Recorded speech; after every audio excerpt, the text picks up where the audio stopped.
that discussion, but for now we're going to proceed. Viewers, let's also give you some more information that's now coming in. And now, as far as the details of the operations are concerned, we're getting some more inputs. A US military mission that led to the capture of Maduro. Operation Absolute Resolve, described as unprecedented in scale, involved over 150 aircraft. The mission, which took place in the early hours of January 2, resulted in the deaths of at least 40 people, including military personnel and civilians. While US President Donald Trump has confirmed that no American soldiers were killed, he noted that some were injured during the operation. The US also faced hostile fire while extracting Maduro and his wife, with a helicopter sustaining damage but remaining operational. The aftermath has sparked anger and fear among locals, with many blaming greed for the attack and the loss of lives. All right, I now request Professor Veselin Popovsky to join me in this discussion here. He's Professor and Vice Dean at Jindal Global Law School and joins us from Bulgaria. Thank you very much, Professor, for joining us in this discussion. Sorry to keep you waiting for that long. Professor, we can all debate about, the manner in which Trump has now taken over the Venezuelan government. That's a long discussion. But for now, let's talk about the precision of the operation that was carried out. 4 bases, military bases were struck. No casualties to the US forces. 40 have been killed in Venezuela. Those details are now freshly emerging. But what kind of planning and what kind of precision do you think would have gone in this operation? We have details about it being started as long back as in August. Trump was to carry out this operation in December, but he postponed it due to some weather conditions. But do you think this covert CIA operation probably had some sleuths that were in the vicinity of Nicolas Maduro?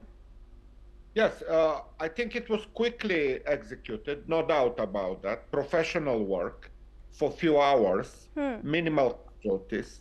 Yeah. Let me just remind you what happened in Panama in 1989 when they went to arrest Manuel Noriega. It took several weeks, a lot of more, 500 casualties. Noriega escaped into the Vatican embassy and only surrendered, ironically, on the 3rd of January in 1990. Exactly on that day, also Manuel Noriega surrendered, and United States flew him to Florida to face charges of narco trafficking, and he got the 40 years. So very similar situation, but as you pointed, this time it happened over a few hours, not over a few weeks.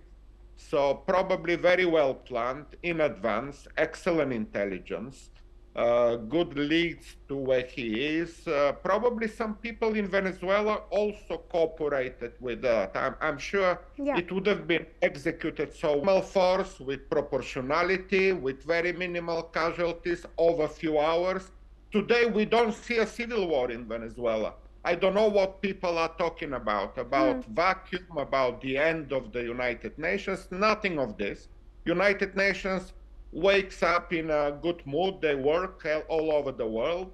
International law is there with all the treaties and conventions, and 99% of the countries comply with international law daily, hourly.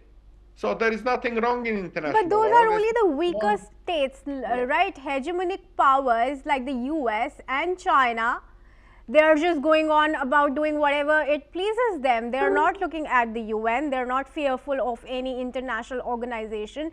They're just working on plain, pure business interests of their leaders. I fully agree, Kirti. You're absolutely right here.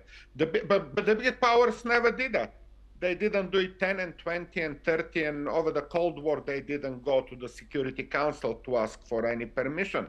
The Vietnam War, the Soviet invasion in Afghanistan, they did it because they are permanent members of the Security Council and they can veto any resolution. So that's wrong in the United Nations. The veto is wrong. The permanent membership in the Security Council is wrong. That part of the UN is wrong. But everything else in international law and in the UN Charter is right. All right. All right. Unfortunately, that's all the time that I have for this discussion. But thank you very much, Professor, for joining us.